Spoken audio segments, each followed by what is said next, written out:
नमस्कार. आजच्या व्हिडिओमध्ये आपण लाल भोपळ्याच्या घाऱ्या कशा बनवायच्या ते बघणार आहोत. काही ठिकाणी याला भोपळ्याचे घारगे असे सुद्धा म्हटलं जातं. तर इथे मी लाल भोपळा कट करून स्वच्छ बिया काढून घेतलेला आहे. त्याचे काप केलेले आहेत आणि ते चांगले 4-5 शिट्ट्या कुकरला देऊन शिजवून त्याचा जो गर आहे तो काढून त्याच्यामध्ये तेवढ्याच प्रमाणात जेवढा गर असेल तेवढ्याच प्रमाणात गूळ घालून ते असं शिजवून घेतलेलं आहे. इथे मी गव्हाचं पीठ घेतलेलं आहे आणि त्याच्यामध्ये आपण शिजवलेला जो गर आहे तो लागेल तसा घालणार आहे. एकदम ओतायचा नाही आहे, जसा लागेल तसा त्याच्यामध्ये जेवढं बसेल तेवढं पीठ घालायचं आहे. चवीपुरतं मीठ मी या पिठामध्ये मिक्स केलेलं आहे. अशा प्रकारे पीठ मळून पुऱ्या लाटता येतील असा एक कणकेचा गोळा तयार करायचा आहे.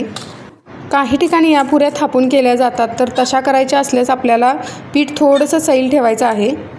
आम्ही तर या पुऱ्या लाटूनच करतो, त्यामुळे आम्ही अशी घट्टही कणिक मळून घेतलेली आहे आणि 4 ते 5 तास भिजत ठेवलेली आहे.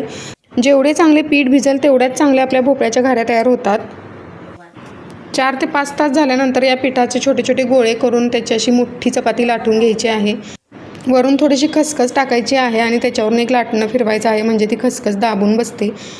गोल आकाराचं एखादं असं झाकण घेऊन त्याने आपण असे आकार करून घ्यायचे आहेत. मऊ लुसलुशीत आणि टम्म फुगणाऱ्या पुऱ्या होण्यासाठी आपल्याला पुरी जाडसरच लाटायची आहे. जास्त पातळ केली तर पुऱ्या फुगत नाहीत आणि त्या कडक पण होतात.